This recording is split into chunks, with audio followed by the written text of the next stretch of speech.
Hey friends, welcome back to the DeClerc Homestead. This is Beth, and today I'm going to inventory my seeds. And I thought I would show you kind of how I organize my seeds, how I store them. It's not a perfect method, but it's worked pretty well for the last probably 6 or 7 years that I've done so. But before we can do all this, I have to actually locate them by getting them out of my freezer.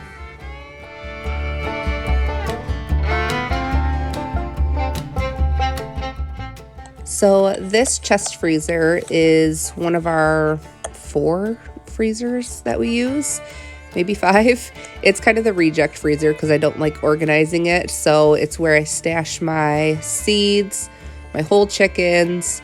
I have this giant garbage bag, which is actually the hide from the steer we processed last year that I really want to get processed, but haven't found someone to do it yet.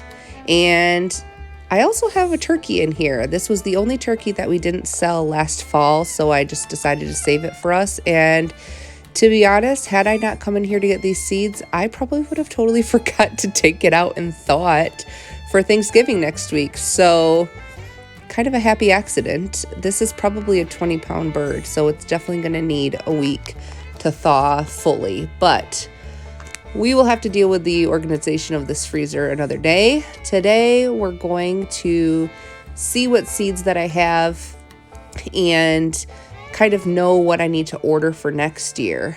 I made a list probably at the beginning of the year that was called Annual Crop Basics, and it kind of gave the general details about how and when to grow each crop. And I'm not going to use those details. I'm mainly just going to use this as a checklist. So I'm crossing off any crops that I just don't grow because I don't like them or we don't use them. So things like beets and dill and eggplant, they're just not things that we like. And so I don't bother growing them. But I figured this was the easiest way to kind of have a whole list of what crops I need to make sure that I have seeds for. But if this would be helpful for you, I will put a link in the description. You can download the list for free. A lot of people have found it super useful. So anyways, now that I have my list of what seeds I need, I am going to get out my storage container. This is it's like a photo storage container. I'll put a link for this below too. A lot of people store their seeds this way, and I love it because it keeps them waterproof. It keeps everything contained, and because it's clear, I can kind of easily see what's what. I did have a little bit of a mishap. One of my packets, or maybe a few of them, spilled. And I'm actually not sure what this is. I see that I have holes in these parsley and cilantro packets, but I wouldn't say that those are those seeds. I'm going to assume that they're from this mixture of greens, leafy greens packet that I also had kind of loose in my container. And we'll just put them back in there. But sometimes that happens. You get packets that have holes in them or they're not closed. So I usually just end up putting them in a Ziploc bag or something and calling it good enough. But for the sake of being thorough, I'm just going to empty all of these individual containers and kind of lay out my seeds in different categories. So having all of my greens together, having all of my brassicas, all of my different types of peppers, everything is kind of piled either with the exact same crop or the same crop family, which is just really, really helpful for me. So all of these were empty packets that I had. A lot of times when I'm planting, I will bring out this little plastic container and just use the seeds and then put the packet right back in, whether it's empty or not, just so that I'm not leaving it out in the garden to be garbage. But now that I have everything out and kind of cleaned out, I'm just going down my list one at a time, checking off what I have enough of and circling something that I either don't have at all or that I don't have enough of. I don't worry about expiration dates on seeds because seeds don't really technically expire. Their quality and germination may go down over time, which is why I store them in the freezer. It just helps to reserve their, ability to germinate even longer.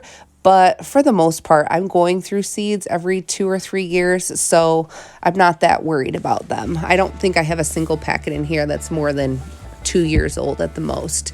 So I don't worry about germination dates at all, but I do think it's really important to do this before you kind of get that first seed catalog, which is usually before Christmas time.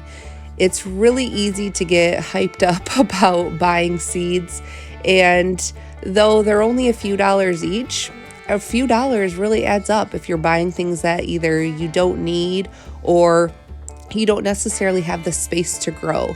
And I've kind of gotten to the point now where like the novelty of growing fun stuff has worn off, and I know what the staples are that my family needs, what the varieties are that we like, and it's less tempting for me to waste money on fun stuff.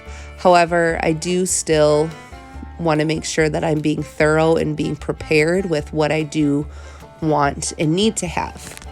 If you are looking for good seed companies online to order from, the majority of mine are from 5 different companies, which are Haas Tools, MI Gardner, High Mowing, Organic, Johnny's, Baker Creek. I think those are almost where all of my seeds come from. I do occasionally get the spontaneous buy from, Tractor Supply or other local farm stores, but this is it. So I really only have like 6 or 7 different crops that I need to get. My potatoes and sweet potato slips will obviously get ordered in the springtime, but pretty happy with how organized and fresh this looks. All categorized now. You're probably noticing that I am missing, I think 1, maybe 2 containers. And I do actually know where those are, so I'll have to retrieve those and see what seeds are left in them. I also do have 2 Ziploc bags of seeds that I saved from a couple different things, mainly flowers, that I usually don't put in here just because they don't fit very well. But otherwise, I've been tempted to buy a secondary case before, and I decided I need to be disciplined and keep it contained to 1 container. So that's what I try to do, or that's what I've done. But now I have my list, and they can go back into the freezer until I decide it's time to order all of the little gaps that I need, which will probably be sooner rather than later. I'll wait and see if there's a special sale or something going on. But hope this was helpful. I will talk to you guys tomorrow, and I hope you have a good day.